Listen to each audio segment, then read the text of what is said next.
સપ્તર્ષિ સંકુલમાં દરેક વિદ્યાર્થી મિત્રોનું હાર્દિક સ્વાગત છે।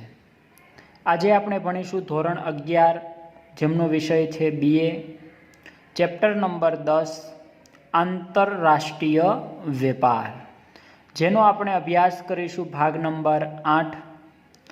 પ્રશ્ન નંબર પણ 8, આંતરરાષ્ટ્રીય વેપારની સમસ્યાઓ સમજાવો। જે સમસ્યાના મુદ્દાઓ આપણને 8 આપેલા છે તેનો આપણે અભ્યાસ કરીશું।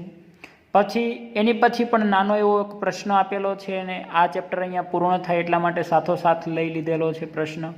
આંતરિક વેપાર અને આંતરરાષ્ટ્રીય વેપારનો તફાવત સમજાવો। જે આપણે આગળ આંતરિક વેપાર પણ જોયો અને આંતરરાષ્ટ્રીય વેપાર પણ જોયો છે, તો એનો બંનેનો સમન્વય જે તફાવત છે એ સમન્વયનો આપણે તફાવતનો અભ્યાસ કરીશું। અને અહીંયા આ ચેપ્ટર પૂર્ણ થતું હોવાથી તમને અગાઉથી સૂચના આપી દઉં છું કે આનું સ્વાધ્યાય તમારે આખે આખું જે નોટબુક BAની બનાવેલી છે તેમાં લખવાનું રહેશે। તો આંતરરાષ્ટ્રીય વેપારની સમસ્યાઓ। વિશ્વના જુદા જુદા દેશો વચ્ચે થતો વેપાર એટલે આંતરરાષ્ટ્રીય વેપાર। વિશ્વના જુદા જુદા દેશો વચ્ચે થતો વેપાર એટલે આંતરરાષ્ટ્રીય વેપાર। જે અલગ અલગ દેશોમાં આપણે જે કાંઈ ચીજ વસ્તુઓની વચ્ચે કાંઈ વેપાર કરીએ છીએ તેની વાત કરીએ તો આંતરરાષ્ટ્રીય વેપાર કહેવામાં આવે છે। તો આંતરરાષ્ટ્રીય વેપારમાં જુદા જુદા દેશોના વિવિધ નિયંત્રણો પણ જોવા મળે છે, જેને આંતરરાષ્ટ્રીય વેપારની સમસ્યા તરીકે ઓળખવામાં આવે છે। તો એ સમસ્યા જે છે એના મુદ્દાઓ આપણને 8 આપેલા છે, તેનો આપણે અભ્યાસ કરીએ। ચલણની સમસ્યા, પહેલું પૈસા। તો જુદા જુદા દેશોના જુદા જુદા ચલણો હોવાથી વહીવટોની પતાવટમાં ચલણની ખૂબ જ મુશ્કેલીઓ જોવા મળે છે, જેમાં આયાતકાર અને નિકાસકાર પાસે વિવિધ હુડિયામણ, અલગ અલગ દેશનું હુડિયામણ અંગેની જરૂરી જાણકારી ન હોવાથી મુશ્કેલીઓ પણ રહેતી હોય છે। એટલે જુદા જુદા દેશનું ચલણ હોય એટલે એમાં એકબીજાને ટ્રાન્સફર કરવામાં ઘણી બધી અગવડતાઓ પડતી હોય છે। ભાષાની વિવિધતા। તો વિશ્વના પ્રત્યેક દેશની ભાષા અલગ અલગ હોવાથી ભાષા અંગેની મુશ્કેલીઓ પણ નડે છે। તો વિશ્વના પ્રત્યેક દેશની ભાષા અલગ અલગ હોવાથી ભાષા અંગેની મુશ્કેલીઓ પણ આડી આવતી હોય છે, નડતી હોય છે। જો કે અંગ્રેજી ભાષા આ મુશ્કેલી થોડે ઘણે અંશે દૂર કરે છે, કેમ કે ઇંગ્લિશ ભાષા આવડતી હોય તો વિશ્વના ઘણા દેશોમાં ઇંગ્લિશ ભાષાઓ બોલાતી હોય છે, તો એના દ્વારા પણ લોકો સમજી શકે છે। તેમ છતાં હજુ પણ પછાત દેશો સાથેના વેપારમાં ઘણી બધી મુશ્કેલીઓ રહેલી છે। ત્રીજો મુદ્દો, અંતરની મુશ્કેલીઓ। એક દેશથી બીજા દેશનું અંતર વધારે હોય, કોઈ દેશનું ઓછું હોય।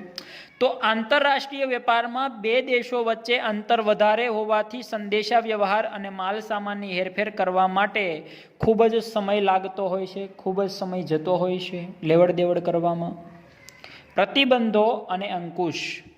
આંતરરાષ્ટ્રીય વેપારમાં જુદા જુદા દેશો પોતાની રાજકીય નીતિ અને આર્થિક નીતિ અનુસાર અનેક પ્રકાર પર નિયંત્રણો મૂકે છે, અંકુશો મૂકે છે, અને સરકારના વધુ પડતા નિયંત્રણોને કારણે આંતરરાષ્ટ્રીય વેપાર અવરોધાય છે, એટલે કે ઘટાડામાં થતો જોવા મળે છે। વધારે કોઈ વેપાર કરી શકતા નથી। પાંચમું, જોખમ રહેલું। તો કે મોટા ભાગનો આંતરરાષ્ટ્રીય વેપાર કયા માર્ગે ચાલે, તો કે દરિયાઈ માર્ગે થતો હોવાથી દરિયાઈ માર્ગે માલને હવામાનથી થતું નુકસાન, માલ ડૂબી જવો, દરિયાઈ સાચિયાઓ દ્વારા લૂંટ કરવી એટલે કે ચોરી થઈ જવી, લૂંટ થઈ જવી વગેરે જેવા જોખમો પણ જોવા મળતા હોય છે। આ 5 મુદ્દાનો અભ્યાસ કર્યો। આગળના 3 મુદ્દાનો અભ્યાસ કરીએ। તો કાયદાઓમાં તફાવત। જુદા જુદા દેશોના વેપારને લગતા કાયદાઓ પણ કેવા હોય, જુદા જુદા હોય છે, અલગ અલગ હોય છે નીતિ નિયમો। તે સરળતાથી સમજવાની સમસ્યાઓ પણ રહેતી હોય છે, સરળતાથી સમજી શકાતા નથી, એટલે કાયદાઓમાં તફાવત જોવા મળે છે। 7મો મુદ્દો, વેપારી સંપર્કનો અભાવ।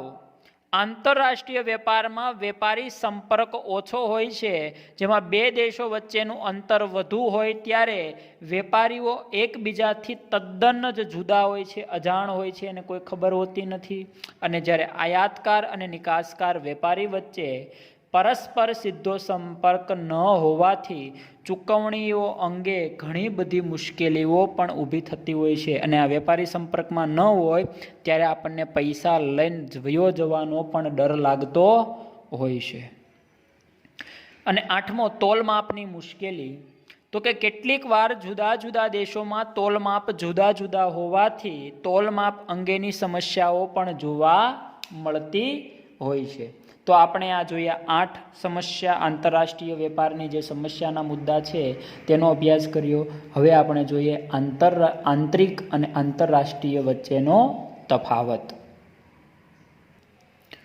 તો તફાવતમાં પહેલો જ મુદ્દો આપણને અર્થ આપેલો છે. બંનેના અર્થ આપણે આગળ પણ જોયા, ફરી વખત જોઈએ.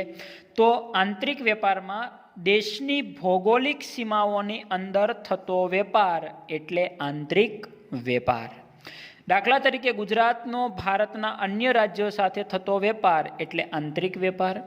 આંતરરાષ્ટ્રીય વેપાર એટલે દેશની ભૌગોલિક સીમાની બહાર થતો વેપાર એટલે આંતરરાષ્ટ્રીય વેપાર, જેમાં ભારતનો વિશ્વના અન્ય દેશો સાથેનો વેપારને આંતરરાષ્ટ્રીય વેપાર તરીકે ઓળખવામાં આવે છે. એનું ચલણ આપણે હમણાં મુદ્દો જોયો તેમ ચલણ. તો કે સમગ્ર દેશમાં એક જ ચલણ હોવાથી આંતરિક વેપારમાં સમગ્ર દેશમાં એક જ ચલણ હોવાથી નાણાંની ચૂકવણી અને હિસાબી ગણતરીમાં કોઈ મુશ્કેલી પડતી નથી.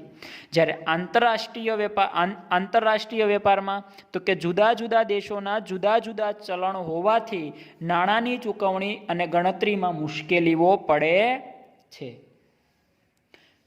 કાયદાની વાત કરીએ ત્રીજા મુદ્દાની, તો વેપાર માટેના કાયદા સમગ્ર રાષ્ટ્રમાં આંતરિક વેપારમાં એક સરખા હોય છે, જ્યારે આંતરરાષ્ટ્રીયમાં જુદા જુદા રાષ્ટ્રોમાં વેપાર માટેના કાયદા જુદા જુદા જોવા મળે છે.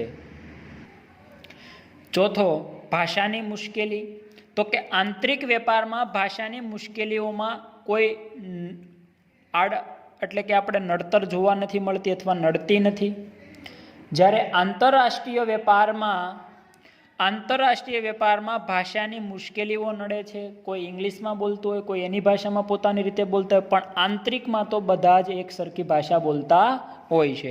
અને કાંઈ હિન્દી આપણા રાજ્યમાં વધારે બોલાય છે, આપણા રાજ્ય એટલે કે બીજા રાજ્યોમાં, તો એમાં તો પણ આપણને ઘણી બધી સરળતા પડતી હોય છે સમજવામાં.